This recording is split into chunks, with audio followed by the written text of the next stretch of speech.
Cloud Code has taken the world of agentic coding by storm. It has become the de facto tool for it. However, there is an underrated counterpart that is looked over. I'm talking about Antigravity from a small company known as Google. It is a code editor that offers incredible value in my view. You can essentially use Gemini 3 Pro for free. Well, there might be some limit on the usage, but for all practical purposes, it is as good as free. Let's talk a bit about the state of AI coding agents as it stands in early 2026. Cloud Code is clearly the leader. Terminal user interfaces or TUIs have gained significant popularity over the past year. OpenAI's Codex with GPT 5.2 High is among the mix, but if you want to still look at your code and want a GUI, Cursor is perhaps your best option.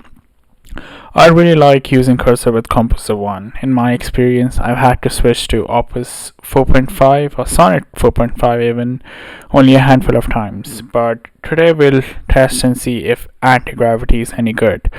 Anti-gravity will help me make something I have been meaning to make for a while now. It is an AI research assistant, not in the deep research way, but something that explains specific parts of the papers to me and provides the prerequisites and makes learning or reading the paper more comfortable. I feel a Chrome extension could be the best form factor for a product like this, but I'm open to reconsidering it. Let's get started.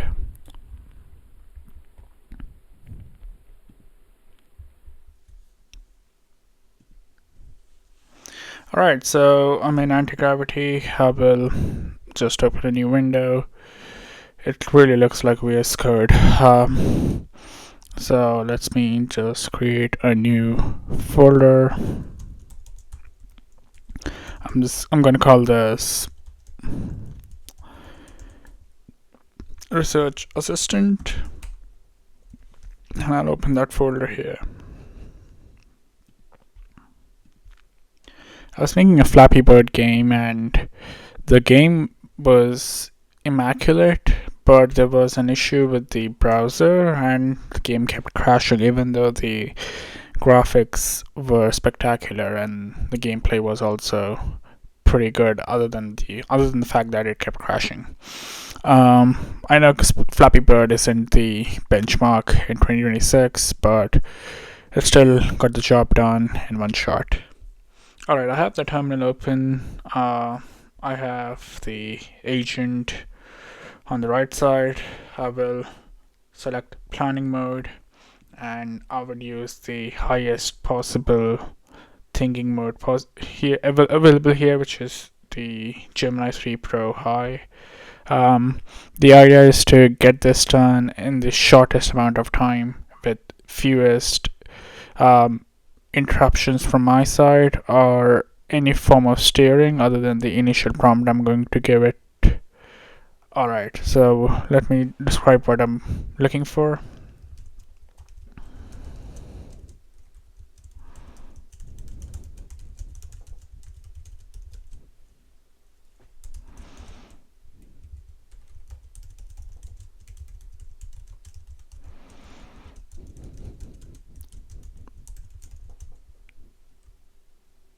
Okay, there can be a Chrome extension. So should be able to use it with PDFs in the browser, which is obviously going to be Chrome. Should be able to select and highlight images, text, and charts, and the research assistant should explain the selected content. There should be a mode to get the prerequisites. I'm butchering the spelling, but I'm sure it's going to understand it. The highlighted piece, and also an explain mode where the user just gets the explanation for the highlighted text. Now comes the question of which AI model I'm going to use. Let's go with Gemini 2.5 Flash. If it's not good, we can switch over, but I think it's cost efficient, fast, and quite smart. So my first attempt would be with Gemini 2.5 Flash. Alright, that looks good enough to get started. Let's see what it's going to come up with. Antigravity has been in preview mode, and obviously I don't think it's going to be in preview mode for long. Well, Google might just decide to kill it off altogether, or they might realize that it has a big enough user base that they can offer it under that Google AI plan. Either way, it's not going to last in this price tier, which is free, for long. I would say just make the most use of it while you can. What's interesting here is that you get the voice mode as well. I haven't seen voice mode in Cursor yet. Maybe it's in the works, or maybe they have already shipped it. Who knows? They ship everything in real quick time, and they have many updates, notorious for that. Maybe they have it in the mix, but I haven't seen it on Cursor yet. So I'm going to test the voice mode as well and see if it's any good.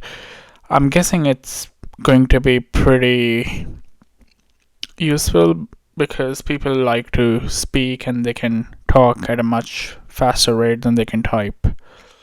Alright, looks like it has generated an icon for me, which is quite good. And the interesting bit is it doesn't have that Gemini watermark that you see on images generated by Nano Banana Pro and the like. Alright, it wants me to accept.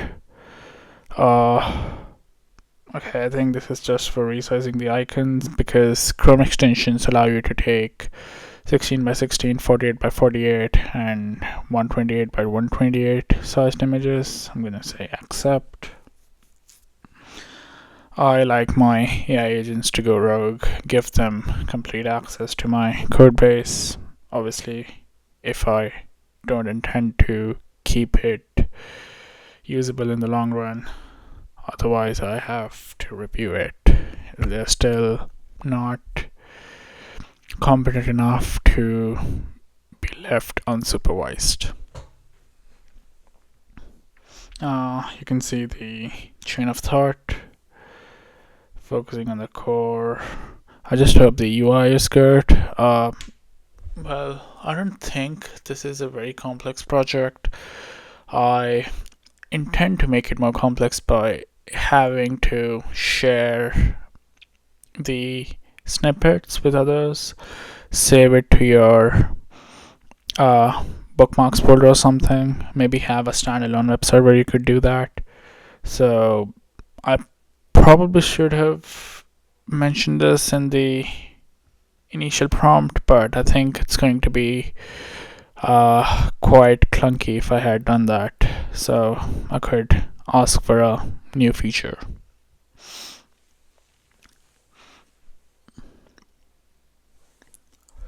Alright, what is it doing?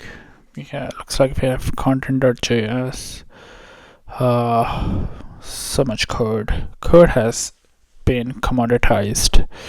Anyone can generate any code they want in the blink of an eye. Well, not blink of an eye, but several blinks of an eye.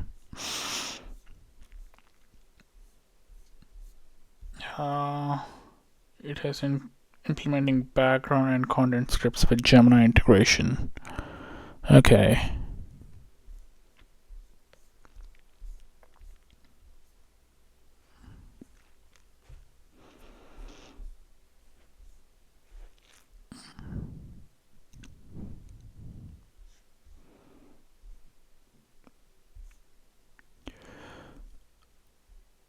Okay, so it's supposed to. Oh, you can see this. This is pretty bad. It thinks that 2.5 is not a public stable version. That's why it's using 1.5. I've seen this issue with Composer 1 as well. It uses 1.5 for some reason, Gemini 1.5, even though we have Gemini 3 available publicly. But I didn't expect this to be the case um, with Gemini 3 itself. Okay, I think it's done coding. I have completed the implementation. Okay.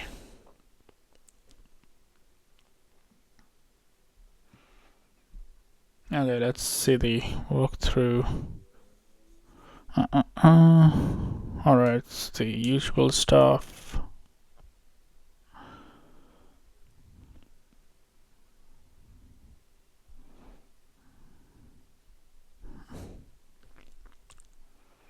Okay, let's open Chrome. Oh, yeah, this is the awful part. It just changes my entire IDE. So now I don't have any of my previously saved Chrome tabs or any history. It rewrites my original Chrome. It happened with me once earlier, and I somehow fixed it. So let me just enable developer mode, load unpacked. I guess I have to go to dev, research assistant.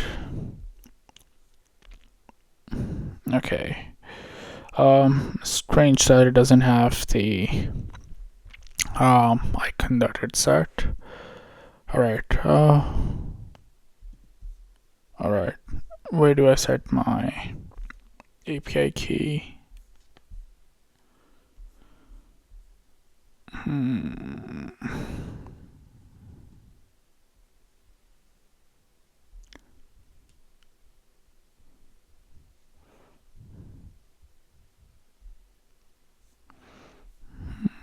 Okay, settings. Is it this one?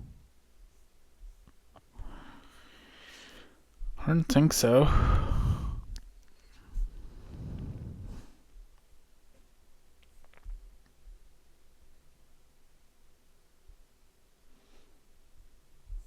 Okay, let me just ask it. Let's try the voice mode. Allow. Where do I enter the Gemini API key?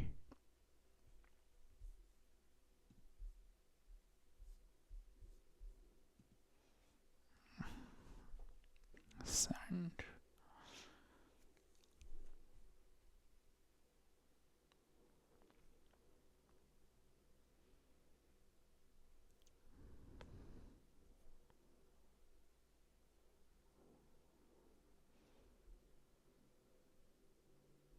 Oh, okay.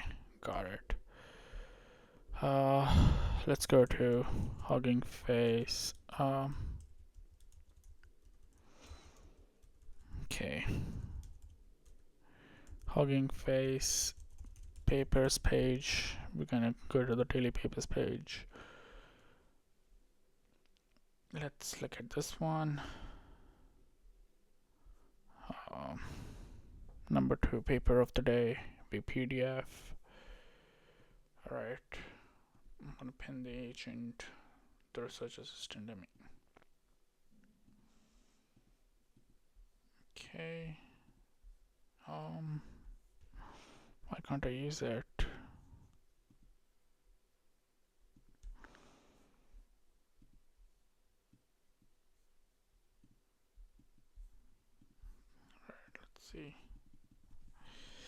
So clearly can't use it.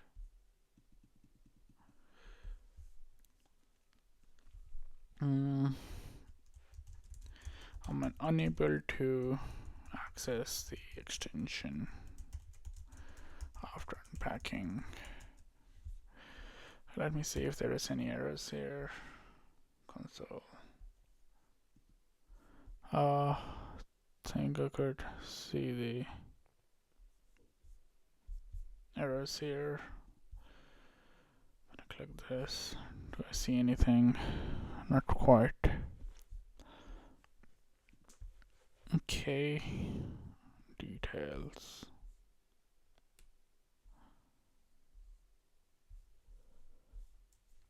Alright, let's just ask it to fix it.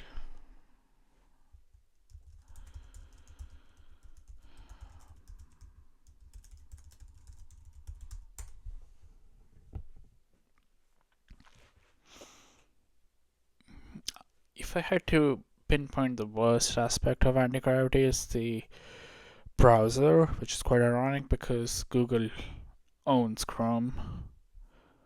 Updated the extension to ensure. Okay, I'm gonna go here, click refresh, see if it's accessible now. Alright, it's accessible now. I'm gonna get my Gemini API key and think I have it here. It was just another research assistant that I was making. It should be in cursor. Yeah, research agent. Go to the env file, get the API key, paste, save.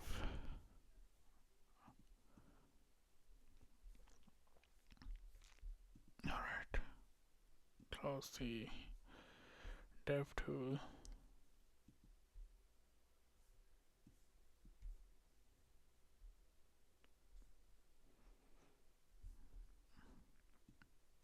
Alright, I have no idea what this paper is about, and again, I'm not able to click the select area to explain button, and I'm going to ask Antigravity to fix it.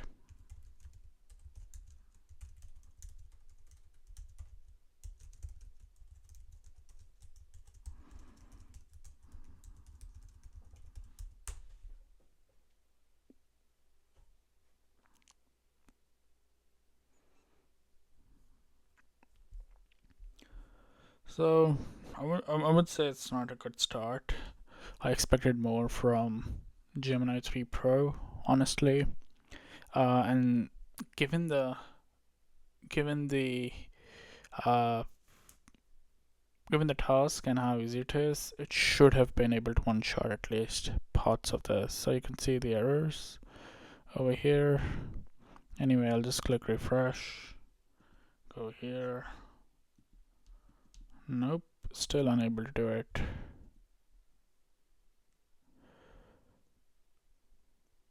Receiving end does not exist. So looks pretty awful. I'm gonna go to settings, save.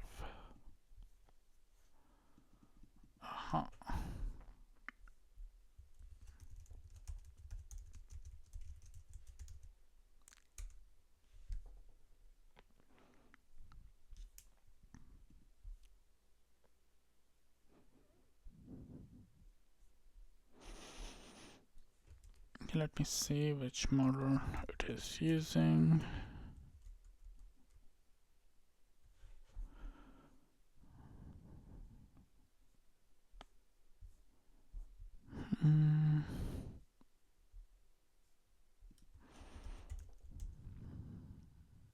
Alright, it's using Gemini 2.0 Flash experiment.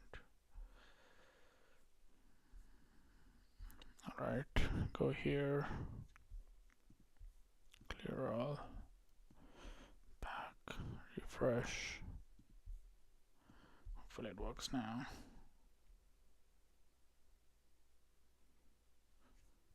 Okay.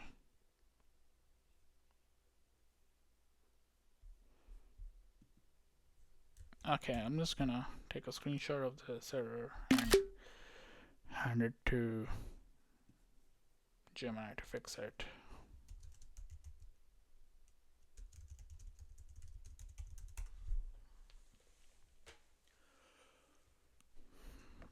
The UI also looks quite minimal.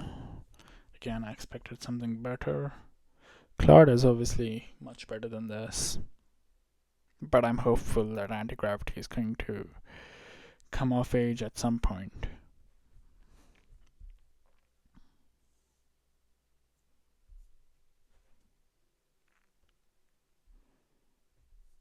Alright, refresh, go here, click this, select. Why? It's not even a special Chrome page. Now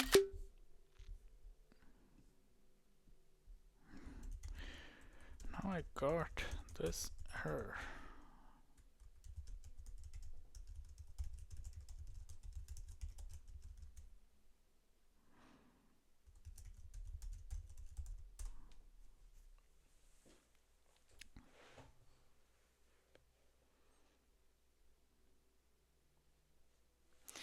It says please reload the extension one last time and try select area again. Check if you are on a restricted page. It works best on regular websites or PDFs, which is exactly what I was doing.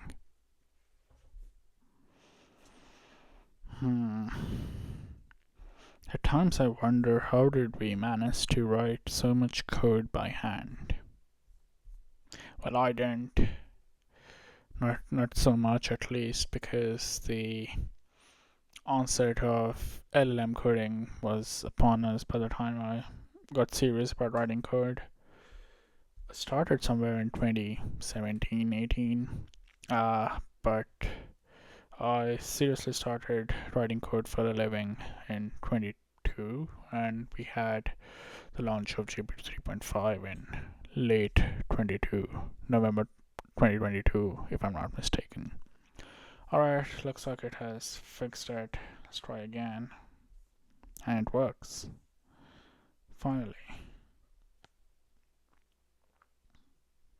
The abstract highlights that current multimodal LLMs struggle with basic visual tasks that even young children can easily perform, despite excelling in knowledge-heavy evaluations. To address this, the authors introduce Baby Vision, a new benchmark specifically designed to assess core visual abilities independently of linguistic knowledge.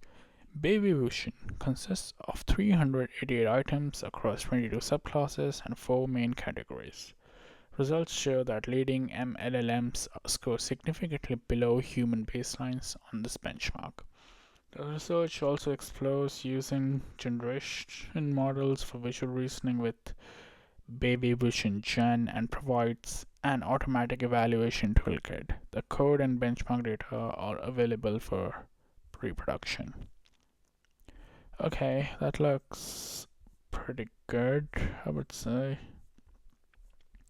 I'm looking for something math heavy, but unfortunately I don't think it's there in this paper. I'm really taking a glance. Alright, let's go to some other paper. I think this just one reinforcement learning paper. Not sure which one is it. Okay, is it this one? I just want a paper with some math in it so that I can see if it works on that or not.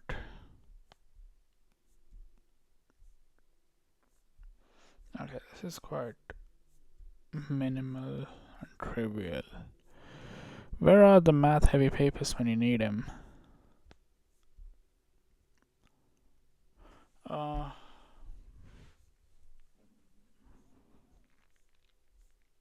People are publishing papers left and right these days, which is good. Obviously, we want more people to be doing science. Okay, can we use this?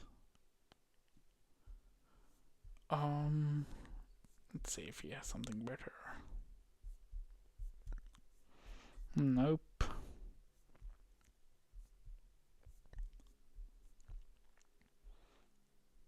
Alright, yeah, let's try to understand the inference pipeline here. I'm gonna click on the extension, select area to explain.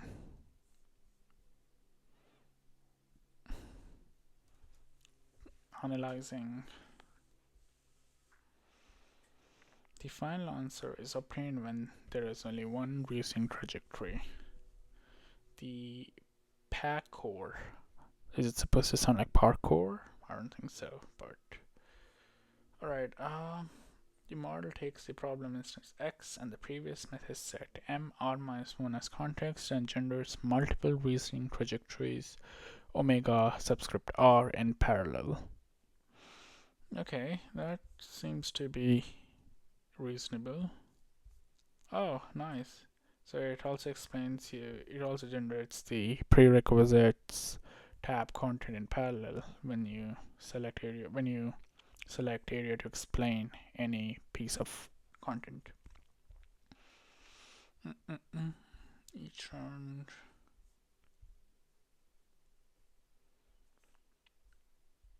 Okay.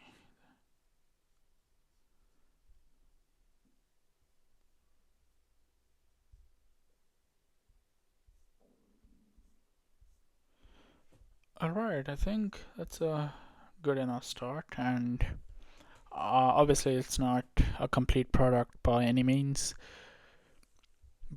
but you did see uh, how anti-gravity is useful for all of us. It's obviously quite rough around the edges, and I expect that to change over time. Not anytime soon, but at some point, Google is going to come up with better agent encoding for sure. And maybe it's going to be anti-gravity over cursor as the de facto choice for many people, because it's going to come bundled with many more Google products. But who knows?